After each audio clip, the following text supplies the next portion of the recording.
Hello, everyone. Thank you. Is everyone back from their break? Yeah, so we are on a very limited time schedule because Ulrich is running to a plane at 6:45. So anyway, thank you very much to EIES also for having me here on this very important discussion. Russia's war on Ukraine, the constant attacks on civilian infrastructure, the ongoing hybrid warfare on European countries and the United States, all of these, and of course many more threats, made the importance of the first panel, the need for building diverse and secure global supply chains, very important. But now comes the hard part, how to do that. And that's why I have all of these experts, and I am thankful I'm only asking questions on how to secure European and allied energy infrastructure. So let me introduce my panel. James Appathurai is the Deputy Assistant Secretary General for Innovation, Hybrid, and Cyber. It was Emerging Security Challenges, but now I guess they're here, right? So they're no longer emerging, and they've changed his title. James is one of the people that, I mean, I've known for decades, but he's who NATO sends out to discuss basically everything. He's sort of what our catch-all for all NATO questions, but in this case, also particularly, James, because you have worked also on NATO's climate commitments quite deeply, so you are a perfect person to be on this panel. Matthew Baldwin, Deputy Director General for DG Energy in the European Commission, having spent more than 2 decades in the Commission, previously serving also as Deputy Director General in DG Move, where he was responsible for the Horizon Europe mission for 100 climate neutral and smart cities by 2030. Ambassador Andris Piebalgs is a former European Commissioner for Development and Energy. We know him well. Currently serving on the Energy Security Leadership Council at the European Institute of International Studies. He's also been Latvia's finance minister, so you know a lot of these challenges well, and also as the country's ambassador to the European Union. And finally, Ulrich Strydbach. He's the Vice President for Regulatory Affairs at Ørsted, having worked in the energy sector on analysis, regulation, and policy for the last 20 years, the last dozen of those at Ørsted. And before that, he was a senior policy advisor at the International Energy Agency. Okay, so there is everyone's bios. You know they can take anything you can throw at them, and I'm going to start with James. So James, when we see attacks on energy infrastructure, undersea infrastructure, one of the sort of instinctive things to do is say, well, what is NATO going to do about it? And I'm sure I'm guilty of having done that myself to you and others. But in reality, as we've learned, particularly because of these recent attacks on undersea infrastructure in the northern areas, there are a lot of limits on what NATO can do. And in fact, what NATO was expected to do in the past was much more limited. And now, with the increased threat level, the increased legitimately physical attacks, NATO itself is saying, hey, what can we do? And one of the things you're doing is this new, I have to read it still, energy, what is it, James? No, I got it, the Critical Undersea Infrastructure Network. It just had its first meeting in May, so give me time. That's one of the examples of what NATO is doing that's new, and I will let you give us others. Thank you. So it's great to be here, and thank you. And what a remarkable panel you've put together. So I'm really privileged to be here, including with you. Matching outfits. Yes. Green. Green. I'd never. So I think the first thing that NATO is doing is actually trying to raise awareness of the overall threat to our critical infrastructure, because I think it's something we need to take very seriously, and we haven't had to take seriously until now. So I think the first point to mention is that it has been first Soviet doctrine for decades and now Russian doctrine, you can look it up, to go after, to attack critical infrastructure, including critical energy infrastructure. The most obvious manifestation of that is in Ukraine, where they're going after it with kinetic attacks and cyber attacks, and they have basically pounded about 50% of the Ukrainian energy infrastructure with clear implications for civilian life, and wait till winter comes because it's going to be terrible. And basically the only thing they've left alone, and barely, is the nuclear plants. And so we're trying to provide all kinds of assistance, but this is an example of what the Russians will do. But we have not been sort of exempt from this, and there are a few examples. One is cyber attacks. So we know that there have been and continue to be all kinds of cyber attacks against critical infrastructure, including energy infrastructure, across Europe, across North America. A lot of it under the cover of ransomware, a lot of it going after industrial control systems, and of course we all know about the Colonial Pipeline System in the United States, but this is a widespread and growing problem. Then there are attacks or threats to critical undersea infrastructure, and you mentioned that. So there was the sabotage of Nord Stream, there was attack against Baltic Connector, there's all kinds of other threats. So it is not possible to defend every meter of the thousands and thousands of kilometers of undersea pipelines and cables. So what we have done, and this is something that we will all need to do, coming back to what new we need to do, is to set up a very fundamentally new relationship with industry. So what industry has told us is, look, we can handle peacetime, and we've designed our infrastructure for peacetime. We are not prepared for this worse environment. So what do they want from us? They want a better threat picture. We can provide that. We have set up this network so that we can exercise together, that we can provide greater presence in the event of us seeing a particular threat. We have set up a network so that we can exchange sensor data between industry and us through our governments, with our governments having full visibility. And we're looking at new technologies so that we can, for example, use AI tools to detect patterns and anomalies. There are 50,000 ships at sea at any given moment in Europe. So you need these kind of tools to be able to see where some suspicious ship, which went to a very suspicious port and is now sitting over a particular node. So that we can do as well. Final point to say when it comes to threat. The level of overall sabotage is now going up in Europe. Over the last 6 to 8 months, it is quite clear that the Russians are leaning in on actual physical acts of sabotage using proxies, using criminal gangs, and we see fires and explosions and other threats that have been detected and stopped. So there will be more actual attacks on our infrastructure. So this is something we need to prepare for. We need to defend against it. We need to have higher resilience, and we need a fundamentally new relationship between industry and government, and to apply new technologies. We are doing that. We can discuss that more if you wish, but I'll give you just one example, then I'll stop talking. We have an organization that we have set up called Diana. It's a little bit like DARPA, engages with the startup community to try to foster new technologies. One of the startups they've just invested in is, they set out a challenge. We need to see better what is going on in shallow water or undersea. And they've invested now in a startup that has a buoy, thing that floats. It's got a satellite connection on top, a sonar on the bottom, and it powers itself for 25 years with no intervention. Just by going up and down in the water, temperature changes powers it. So we're dropping those into the water, and we can see what's going on undersea. So we're trying to use our innovation ecosystem as well to do better in this area. That is really interesting. And when you say they have invested, you mean NATO? I mean, yeah, Diana, so this NATO structure, yeah. We, all the NATO allies who put money into this thing, we came up with the challenge, put out the challenge to the startup world. Startup world came back with some new tech. Oh, that's cool. I hear story idea in my head. That's nice. Okay, so then moving over to the EU side, some of the things that James just described, to me, I've had it drilled into me, no duplication. Are some of the things that he described something that the EU is already doing? And I mean, what sort of measures like this, the mapping, the resilience investments, has the European Union already done on your side? Well, I think we work in a strong spirit of partnership, but also in a very complementary way. I think we know what NATO does, and I think you know what we do, and I think it works well. I'm pleased that you got to hear from Executive Vice President Šefčovič earlier today, setting out what I call the meta picture, if you like, in terms of the twin challenges of decarbonisation against strengthening our energy security generally. But if I could just dwell on that energy security part for a moment before I come on to the infrastructure thing, because I don't think it's always known on the other side of town, if you like. What we called it was our Repower Plan, Repower EU, focused on reducing our energy consumption, which is of critical importance in the crisis of 2022, both for increasing our energy efficiency, but actually cutting our gas demand directly.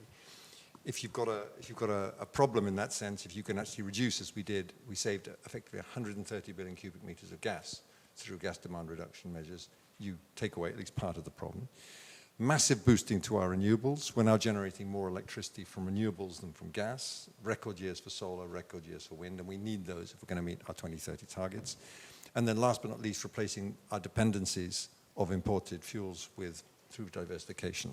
And a lot of these goals were set, obviously, before the war in Ukraine. Right. So this is a long-term, this is a strategy for the European Union, regardless of some other They were, threats. but we stepped them up Yeah. with Repower, precisely because we knew we had to go further and faster. And one of the few beautiful things of this ugly and terrible war is that it pushed us in the same direction. It pushed us to go faster with the energy transformation. And just as an illustration, in the last 2 years, we've managed to completely phase out of coal.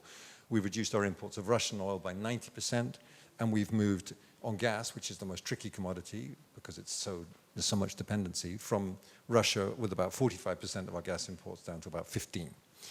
On infrastructure, where I think we've acted, and I think in a very complementary way to what James is saying. We've worked in the areas of preparedness, in the areas of response, and then boosting as far as we can with NATO international cooperation. So, a couple of examples. The directive on resilience of critical entities, and the NIS2, or the NIS2 directive on measures for a high common level of cybersecurity, both came into force in January of last year, and they cover the entire energy sector, and transposition is ongoing, will be ready for next October. An unfashionable set of issues called network codes are also super important. Don't get me started. Fascinating. I know. There are people in this room who could talk for 2 hours without hesitation, deviation, or repetition on network codes. But on the sector-specific rules for cybersecurity aspects of cross-border electricity flows, imagine how complex that is, but how important it is, because it builds on the existing horizontal framework with rules on the common minimum requirements. That's also into play. We've done stress tests for our member states in 2023, with a focus specifically on how to protect and how to look at our critical infrastructure in the context of antagonistic man-made threats. And then last but not least, of course, our strategic partnership with NATO. We've got a joint EU-NATO task force on resilient infrastructure, which has rapidly drawn up a very practical report with recommendations that we can take forward. We're doing joint exercises with NATO as part of this, and again, focusing particularly on the protection of critical infrastructure, including offshore pipelines. And then just in the very much bigger picture, if you think about our entire electricity system, we've come with a thing we call the Grids Action Plan, the GAP, get it? Great acronym. With really looking at significant improvements in terms of how we deliver on our overall infrastructure needs. We need to do that anyway for the green transition, but it does specifically look at how we can improve safety and security of our electrical installations across the board. We know we're going to have to spend a ton of money on grids in the coming years, and we also intend to do that in a way that enhances our overall security. So, I stop there. All right, as an opening, thank you very much, because then I'm going to move to Andres. Andres, you've been, working closely with NATO inside the EU, inside government, and now you're outside and you can be completely candid. You've listened to these two guys promote their programs. I mean, where are they still missing things? I mean, not on purpose, but perhaps because of funding, because of, I don't know, we don't know what we don't know, as someone we recall said. Well, Matthew mentioned what is regulatory frameworks, is critical entities, a resilience directive is very typical European, so how we do it. So it is countries are asked to make plans, then they indicate critical entities, then critical entities do some things, and hopefully it works. And hopefully member states transposes it. So the difficulty of this, it's very heavy seed. So it is necessary because in big part it will work, but it will not provide enough resistance towards the risks. And risks, in my opinion, comes in at least 3 areas. The first, where's the biggest failure until now been on energy security? It is political underestimation of real risks. We see in August that we have no gas enough in gas storages. What will be out of in the market? Its prices will explode. That was security risk. It's because then you need to take money somewhere. So, and the executive vice president said, well, what it costed us, so that we have not looked upon it. Then the second is Sikorsky at some stage, when I was commissioner, called Nord Stream, he compared with Molotov-Ribbentrop Pact. I thought at that time, well, it's too much, really. Well, unfortunately, he was right. As someone who was given away in the Molotov-Ribbentrop Yeah, so because I thought it's definitely overdone, good for mediatic purposes, does not serve the... No, he was right. Even perhaps he has not seen all the implications later, but that's how it is. So I think it is important really to reflect on political risk. And one new risk is coming from Baltic Connector. The Chinese ship travels with Russian ship and destroys European completely new pipeline. So there is a now recent study of 3 think tanks, and they converge, and I know people who wrote it, they are not definitely extreme views. They're saying it's a new type of risk. China is part of security risks that we are facing. It's not exactly as Russia, but combination provides new type of risk, and Baltic Connector is good symbol. So that is, I think, the first area that we need to do.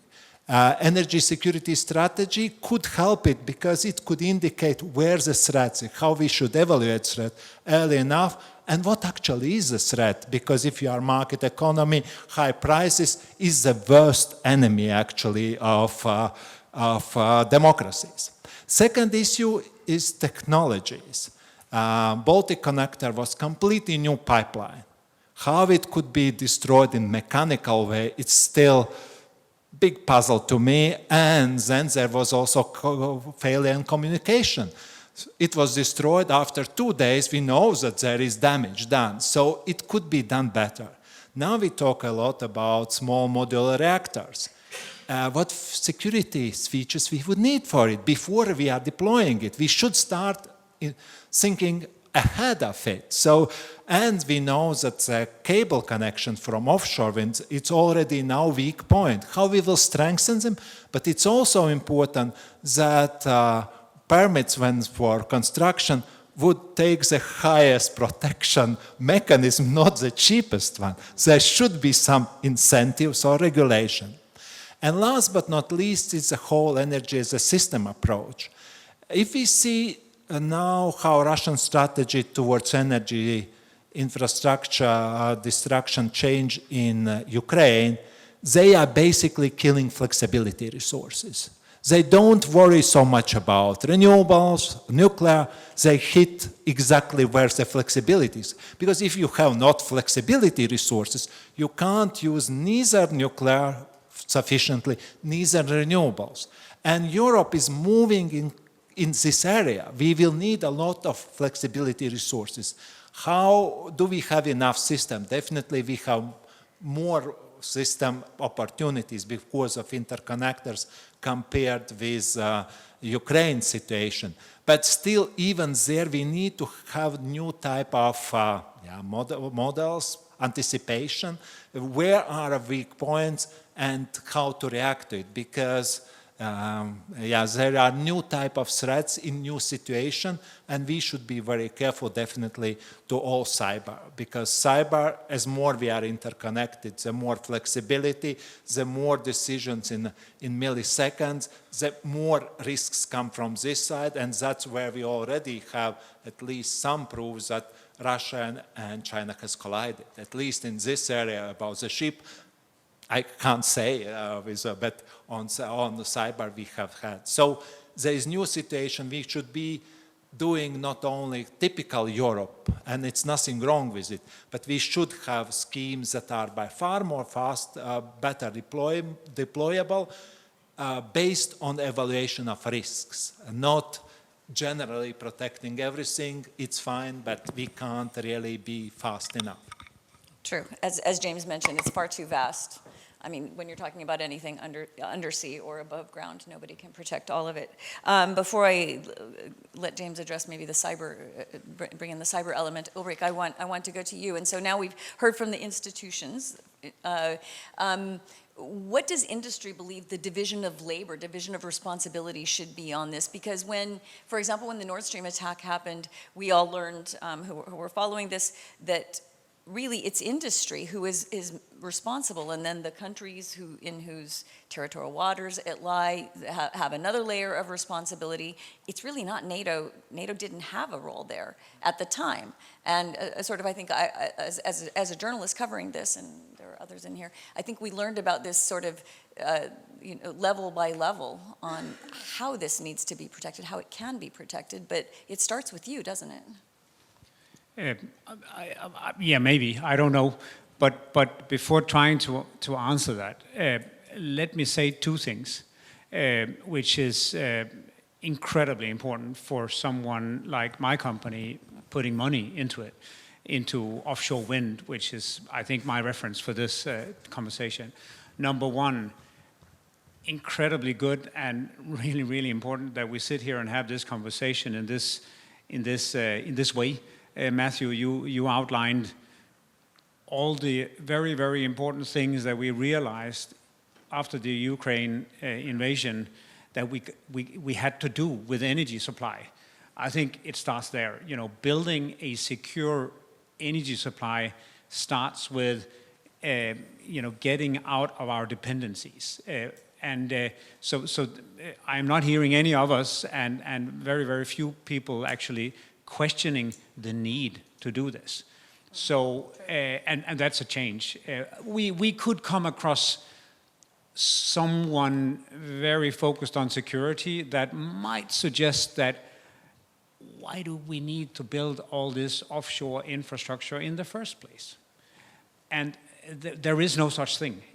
We have to use that resource, the offshore wind, and we do have to interconnect our energy systems as well. That creates resilience, it creates flexibility, as Andres talked about. So that's a must.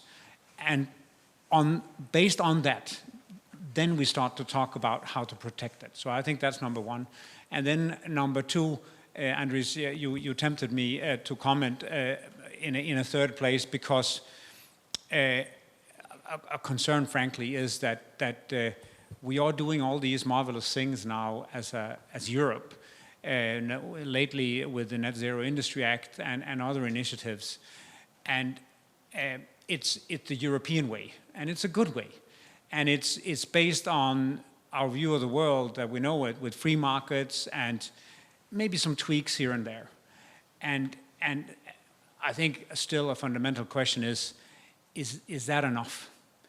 Can we get about this by deviating a little bit, or just discussing how little we can deviate from the standard practice, and then we carry on with our business? Or do we need actually to be prepared to fundamentally look at this in a different way? I can't answer that, but listening to the panel before, you could get that feeling a little bit. And now to the question. So how do we see the division of labor? Actually, I like your final comment on the innovation part.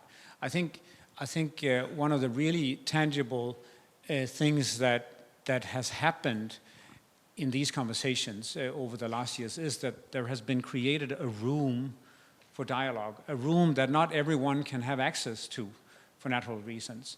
So we feel now as a company, as an investor, we are discussing innovation, we are discussing new solutions, new needs, and we are very comfortable with that. That said, though, no, we would not like to militarize our assets, beyond what is necessary. So it is probably unresolved. We do have very good conversations. Of course, the monitoring that we ourselves want to do somehow should the security side, society, should somehow take advantage of that monitoring. But exactly the division of labor, the division of responsibility kit that we install Is it ours? Is it yours? Who maintains it? Is it military grade? Is Who it pays for civilian it? grade? Who pays for it is an interesting question. Those things are hopefully being resolved. They are not fully resolved. But for us, it's a very, very good and important step forward to have a room for those discussions. And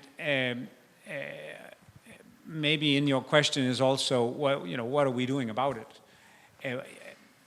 For sure, in any case, a company like mine, and I'm sure everyone in the same situation, we have, of course, increased our focus, our capacity, our dedication to physical security, access to our assets, our cybersecurity preparedness.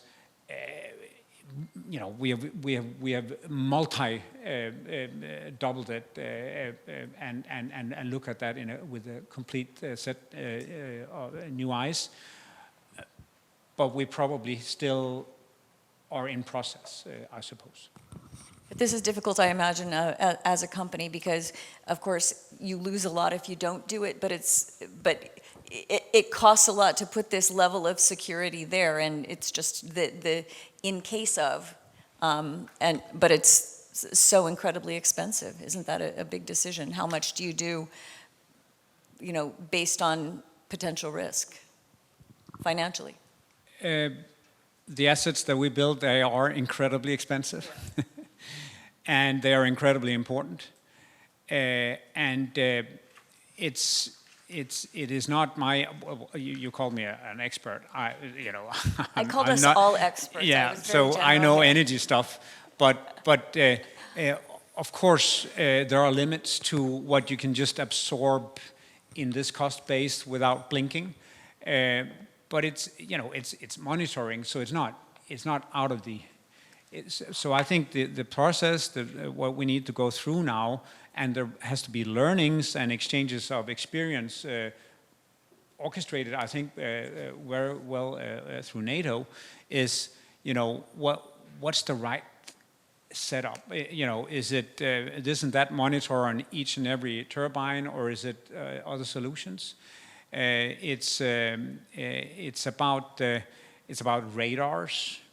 Radar solutions and how that is best managed. So before complaining about how expensive it is, I think still we need to stay in that room and discuss what's the right solution, what's the best solution, and then of course we have to talk about the cost. So I like the use of room, because we're coming up on the NATO summit, James, and there's going to be a big room with, everyone mentioned Europe can't do it by alone, and one of the goals of our panel here and of EIES itself is the transatlantic approach. And so naturally, this is going to be a really important issue for NATO-EU cooperation. Is this something that we're going to hear?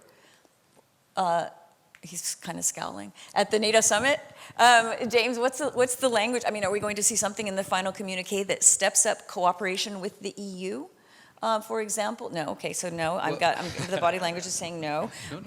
I'm just trying to guess because the communique text is not public. So, share with us what you can. Sure. So first, that text is being negotiated as we speak. But I think it's going to. First of all, it's going to be a short text, but I would say when it comes to NATO-EU, what we say in public and what we can agree to amongst the 32 NATO member states for public declarations does not capture nearly the reality of what we actually do at a staff-to-staff level. And, that's reassuring. Yeah, and we have a huge amount going on, and we heard about it, and it's going on all the time. Also, when it comes to innovation, we are in constant communication, staff-to-staff, my colleagues here and their counterparts. So whether or not there's a line in the communique, you know all the political reasons why there might not be. But what there will be in the communique is specific reference to hybrid threats and that they're going up, to the need for cyber cooperation and improved cyber defenses. And you asked about that, so I just want to touch on it for a second. So there is a heightened cyber threat to our critical infrastructure. So what does that look like, aside from shutting things down from ransomware? I'll give you an example. About a couple of months ago, there was a port in Europe when I was not there, but at another port, so I was following it, where there was an ongoing cyber fight between a foreign threat actor and the defenders of the port. Hands-on keyboards fight for about 10 days, where the other actor there was a warship in the port between two locks, and this actor was trying to lock the locks, drain the water, and drop the ship in the port, which would block the port, wreck the ship, create all kinds of problems when it comes to trade, raise prices. So imagine that everywhere. This is the kind of manifestation of what a cyber attack can mean. And of course, as I mentioned, other actors like the Chinese, Volt Typhoon, are implanting malware to use it against our critical infrastructure, including our energy infrastructure, when tensions rise to a higher level. So that's the sort of threat environment. So what are we doing about it?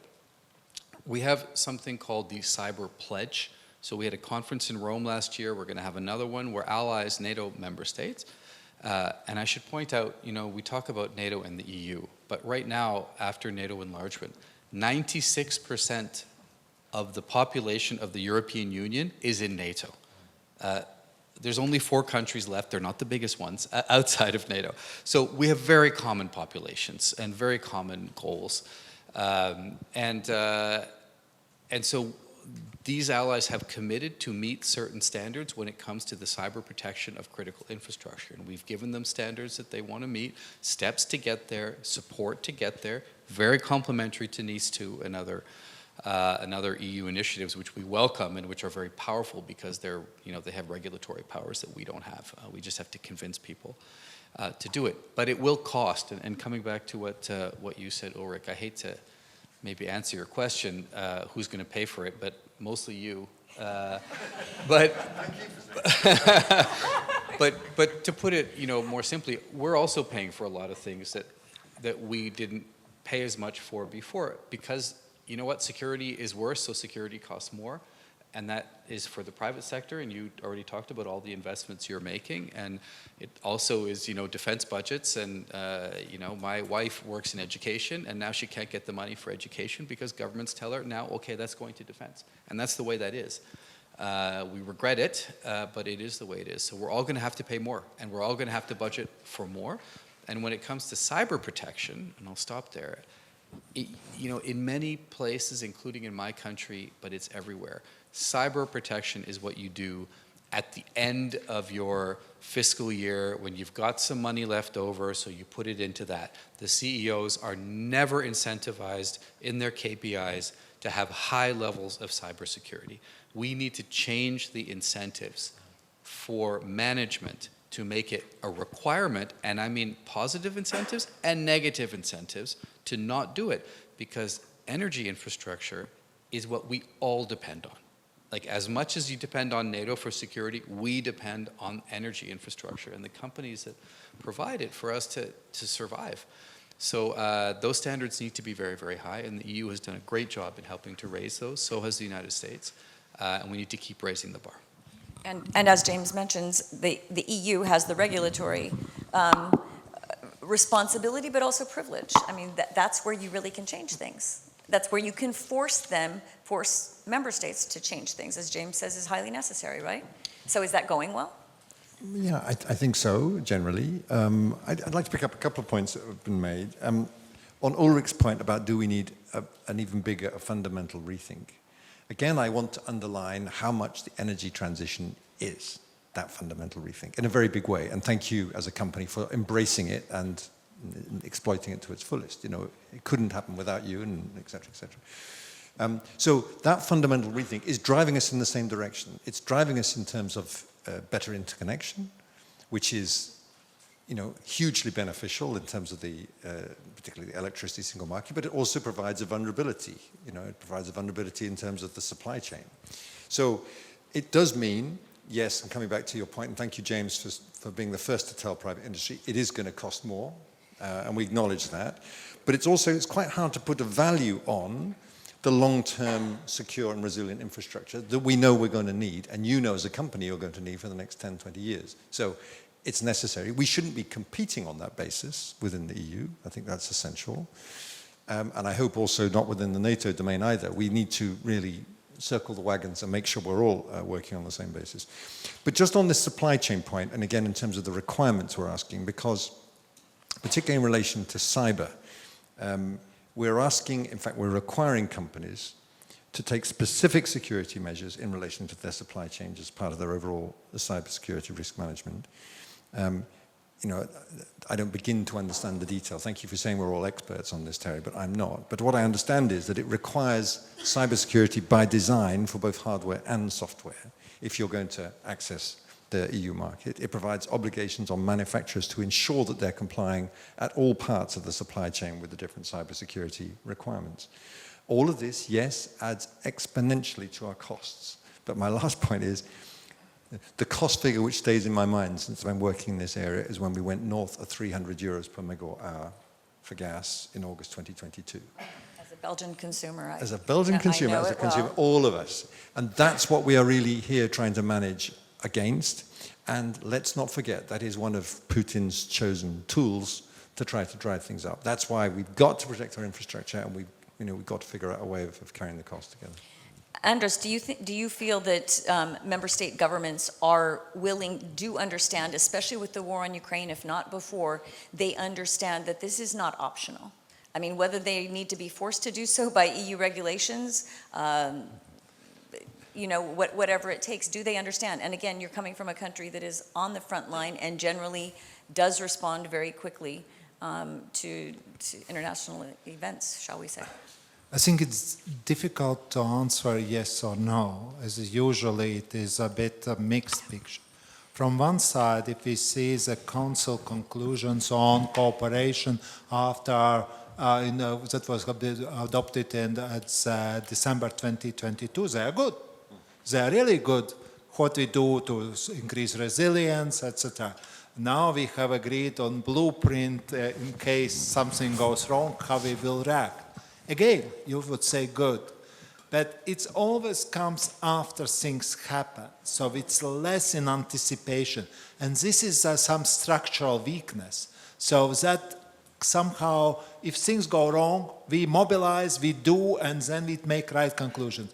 The difficulty is to keep momentum. And there I have no good idea how to do. I believe something needs to change for perhaps European Council, that they need to speak more about threats, about reaction to the threats, and perhaps less about the jobs. Okay, it's important. No, but the point is that you really need to focus on important things. Now there is a war. We have strategic threats coming from this combination, Ukraine, China. This is the thing we need to talk, because then we are able to deliver. It's not the problem of delivery. The difficulty is that delivery is late. Another issue, we somehow are shy really analyzing our mistakes. But that's why I invited you, not being in government anymore. I invited you to be the one I would say we doing have that. two cases that are definitely showcases. They are not the most important, the physical damage of infrastructure. Nord Stream 2 and Baltic Connector. How much we have analyzed, what really has happened. Well, we have not communicated even about it. What I know, perhaps there have been small boats going in Baltic Sea with Ukrainian origins that have blew up it. Is it serious? I've tried. I have really tried to get answers on this. With Baltic Connector, was this combination of two ships really this thing? And what actions have been taken? But these are highly important contribution to safety and security concept you are building, because from past mistakes you learn. You don't try really to build somebody. What was wrong? Why things have not worked as we expected? So, and that I think is you learned by experience, and I think that is also the weak point, because it's member state information. You can share, but you also perhaps wouldn't share. And I think that you need to share what went wrong and where our investigation is at this stage. It should be classified information, no problem for me, I should not be informed, but at least the leaders of the countries would understand this and really do preventive steps that things does not come back. And in the worst case, they perhaps would be exactly the same. So you make the same blunders, you have not evolved, so yeah.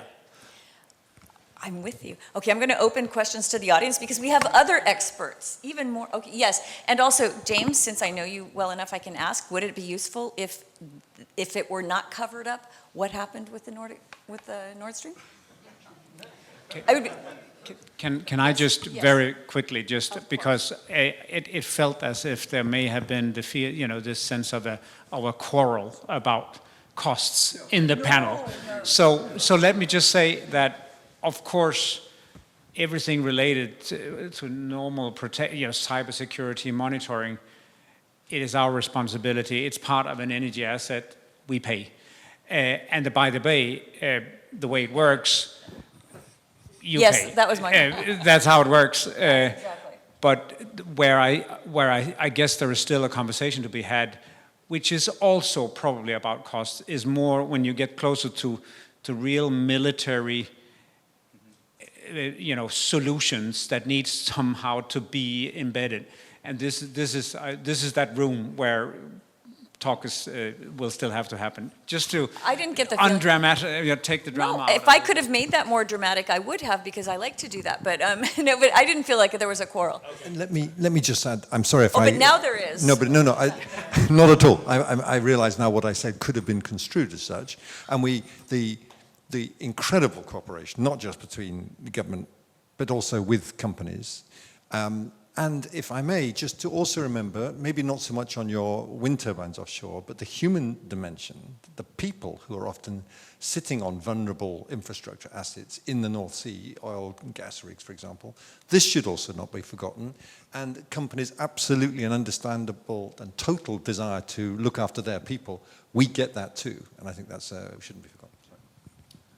So just to complement that, I'm not going to talk about money, but a little bit to flow from that. I mean, yes, we also assume our costs, and after Nord Stream, our top general, top commander deployed a lot of assets, cost money, up to the region. And actually what we heard from Norwegian colleagues was actually that the people who worked on those rigs actually felt reassured to see a NATO warship sitting there. And so we try to provide reassurance as well in that way. You asked about Nord Stream. Yes, I also, like Andres, share the frustration that we have no clue, and that apparently the Swedes aren't going to release anything. So without going into the details of what the investigation showed, I think there's maybe 3 points to make here. One is, in my view, it can also be a little bit of a red herring to try to, in each incident, ascertain exactly who was responsible. It was sabotage, first point. But second point, we know perfectly well that the Russians have something called the Russian Undersea Research Program. It is a decades-long, very well-financed, very well-equipped, high-tech program to map out all of our infrastructure, and they've been doing it for decades, even when the Soviet Union collapsed and they had no money. This program was well-funded. And they are using remotely operated vehicles underwater to implant the ability to destroy our infrastructure. So I'm very interested in what happened, but I think we also have to look at what's right in front of our face. The second thing is we can take away deniability. And so one of our efforts with this critical undersea infrastructure network is to use all the tools, satellites, drones, subsurface drones, sensor information, also publicly available information, to, as I said, detect patterns and anomalies and take away from the Russians or others the deniability behind which they hide for hybrid, what we call hybrid attacks. Third thing I would mention is there is a huge amount of publicly available information.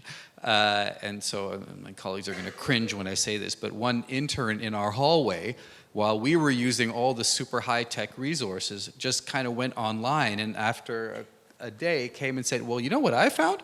I found this Chinese ship that had gone to this port, changed ownership, sat over here, crossed this Russian ship. I mean, it was all out there. I think there's actually quite a lot that we could find out and use and actually lean on now much more the publicly available information to deny deniability.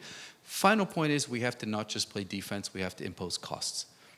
So there has to be a cost to going after our infrastructure. And it doesn't mean we respond in kind. We have a huge imbalance of vulnerability. Europe and North America depend on a complex network of thousands of kilometers of cables and pipelines. Russia does not. It's sitting on it is a big gas station, and it doesn't depend on anything else. So we have to make it clear that we will not accept this, and if we have to impose costs, it can be in other ways, like sanctions, like, for example, when we kicked out, many Russian so-called diplomats who were actually intelligence operatives. It reduced their ability to conduct sabotage operations in our countries. Now they have reconstituted that, and it's coming up again.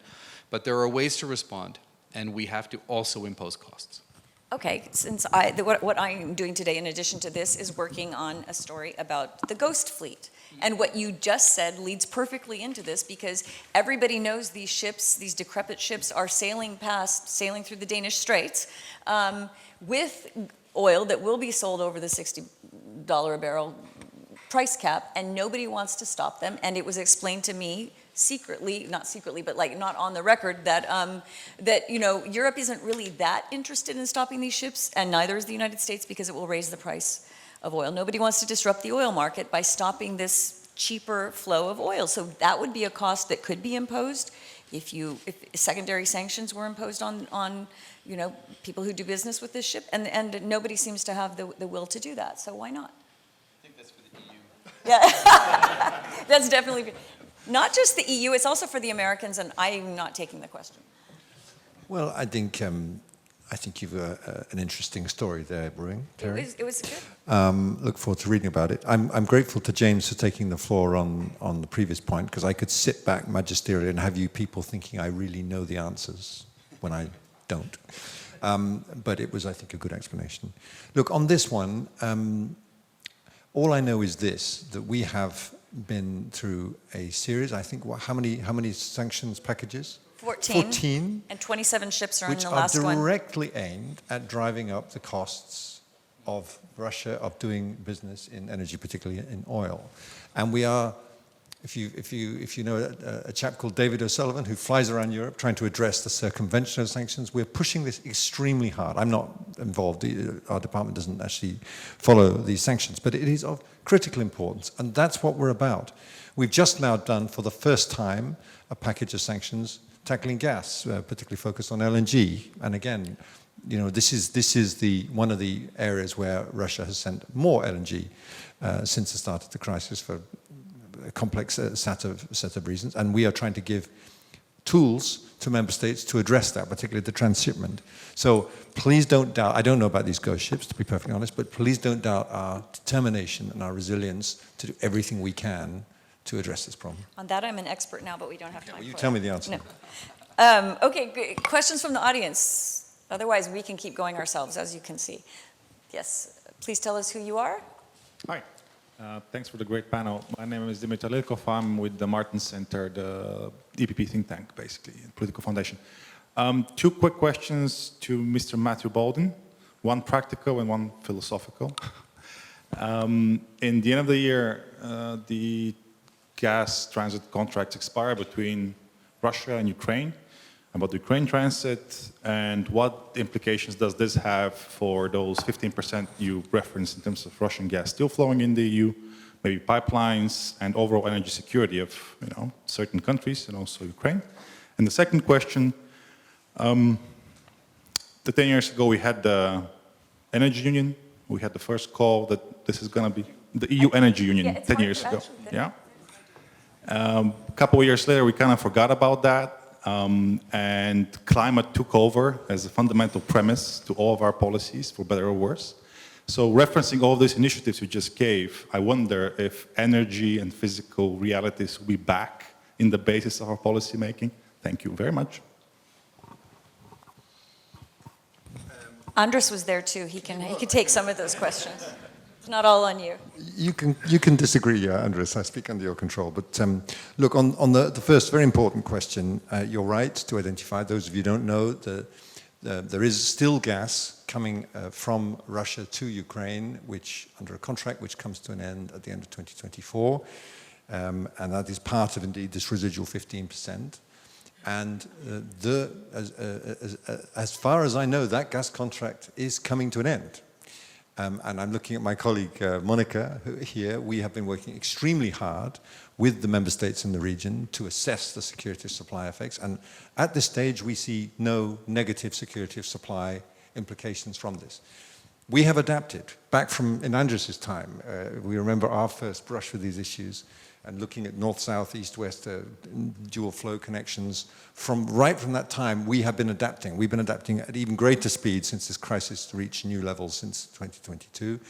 And everything we've done, whether it's in terms of solidarity, in terms of demand reduction, diversity of supply, puts us in a much, much stronger position to ride these things out. So I think you can chalk that one off as a risk. Of course, we remain attentive, we remain engaged, we're talking to everyone all the time, but this will be managed. I'm slightly intrigued by your question. Climate pre-existed the energy union. It is part of the energy union. One of our key energy union governance tools, for example, we're looking hard at now is the national energy and climate plans, which are being delivered by member states, sometimes a bit late, but they're being delivered. The energy union exists as a vital concept, and it will continue to exist. And in a sense, it's reinforced by, again, I've said it, the way our renewed focus on energy security, including, yes, the use of gas as a transition fuel all the way through 2049, is going in exactly the same directions as the need for the green transition.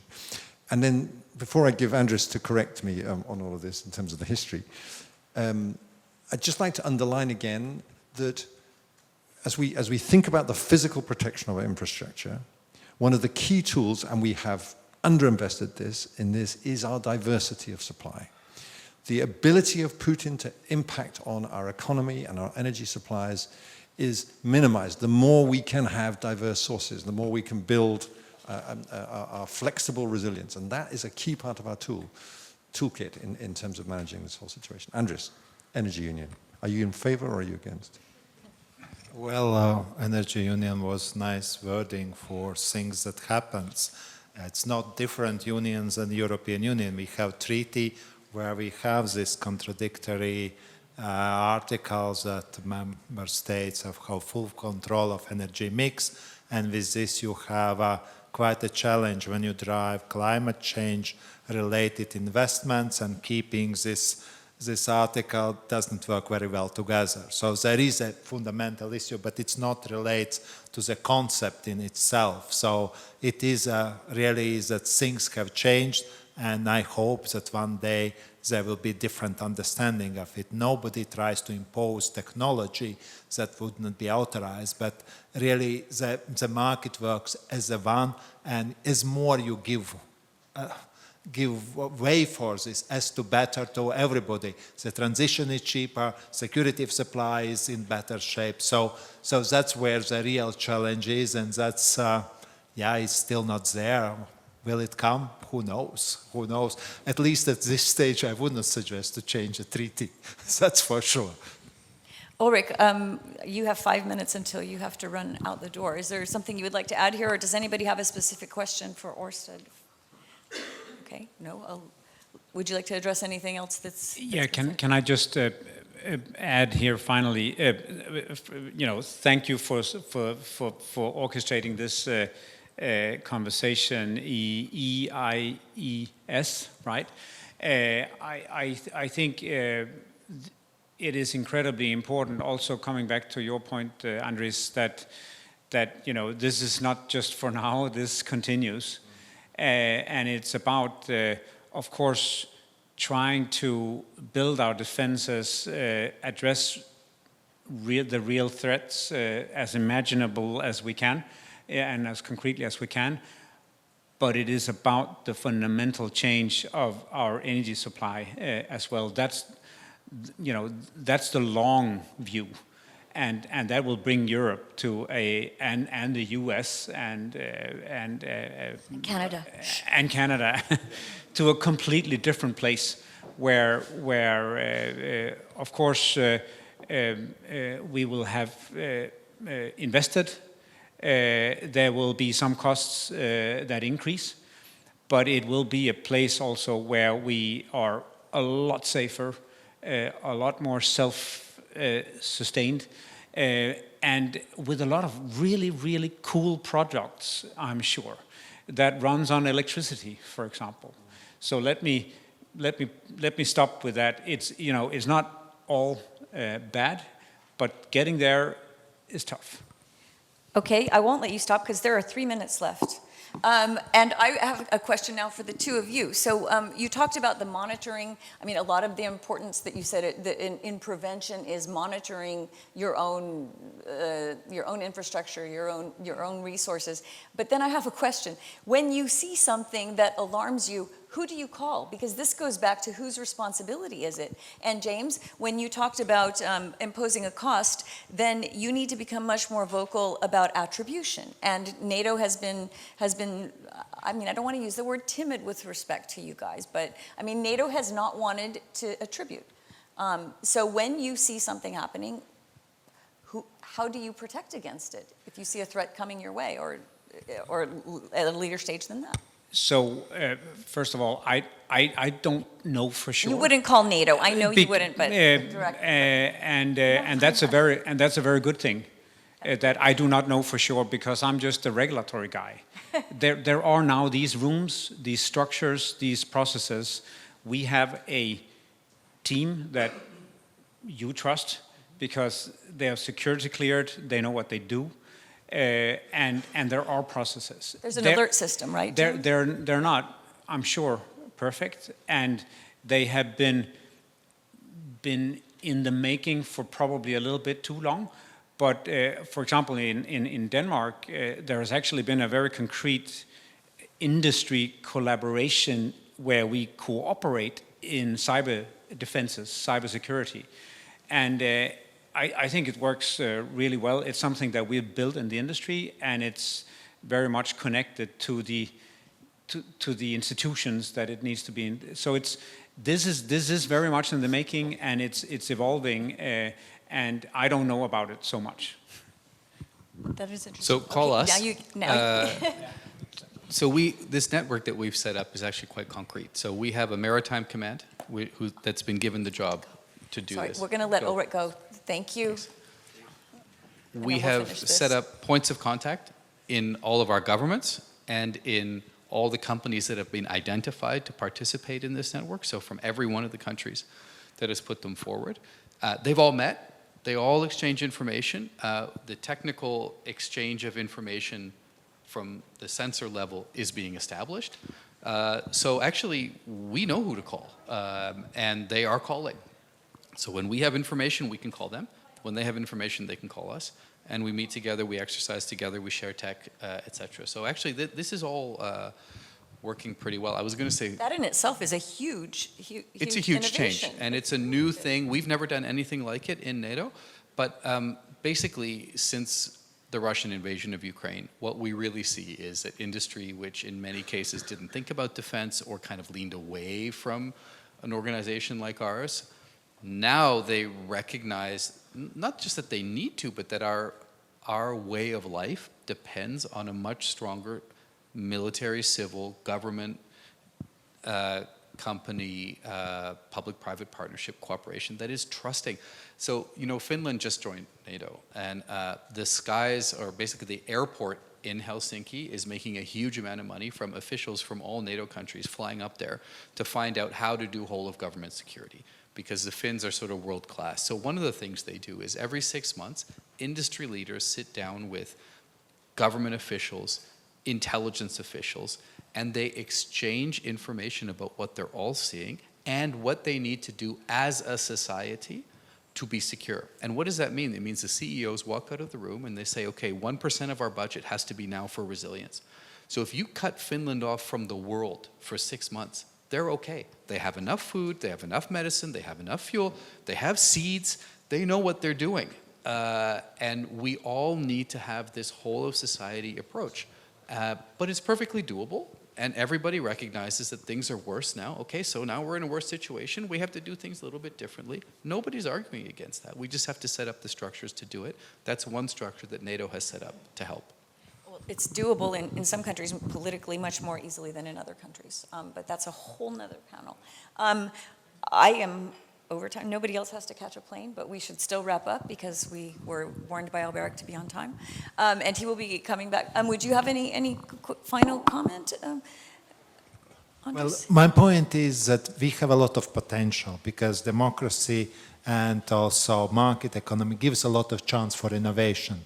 So we need somehow connect this potential with the current threat situation. So that I think is a fine-tuning, and Finnish example was brilliant because true, they lived in different atmosphere, so we need something slightly different but as efficient for the whole Europe or also for all NATO countries, that we use our potential. We have this potential and people are ready to contribute if the framework is correct. Well, on that note, Finland is bringing that as a recommendation to the European Commission, isn't it? Well, I think so. I heard. Yes, First, I've it's heard. true. Well, Yeah. okay. First, Yeah, I've I heard know, of it, but I wasn't think that it's interesting? super interesting. Yeah. And my closing remark is, you can chalk me up as an optimist. I think our structures, our societies, are built in to adapt better because we can exchange information, we can learn, we can adapt. We are not scared of each other. We're not scared of those interactions, and. You know, we've taken as a society, I call the open part of society, a huge hit in this war in lots of various and previously incomprehensible ways, and I think we're coming out stronger. So put me down as an optimist. I'm going to leave us on that note and bring Alberic up, who will then dismiss us into drinks, which gets even better. On? Yeah, no, it is. Thanks so much. That was, I mean, a really brilliant panel, brilliant speakers, brilliant moderation. So let's give them all a round of applause, please. Thank you.